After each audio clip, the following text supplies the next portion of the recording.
Tangina, ano na gagawin natin ngayon? Operations natin, palpak! Ano ngayon? Anong gagawin natin? Anong paraan ang pwede bang gawin dito? Bossing, sandali lang ha.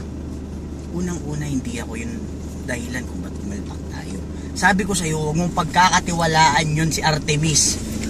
Ayun lang Utang eh. na loob. Sinasabi nyo sa akin, magagawa nyo yung trabaho. Utang eh. Gumastos na ako ng 2 milyon. At anong binigay yung kapalpakan? Utang na loob. O ano ngayon?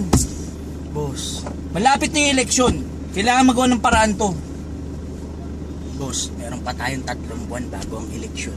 Kaya mo, ako na trumabaho nito. Ako naman ang piliin mo muna ngayon. Habang wala yan, Artemis na yan, nagtatago ngayon sa'yo. Kung talagang pinagsisihan niya yung ginawa niyang kapalpakan, haharap sa'yo yun. Nasaan? Wala! Ako ngayon ka lang dito. Kaya kung ako si Berto! boss, pagkatiwalaan mo ako, ako bahala doon. Berto, siguraduhin mo na yung bata nito matatapos yung trabaho na ine-expect natin, ha. Yes, sir.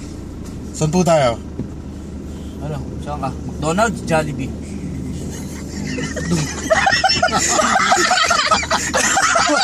McDonald's. Puta.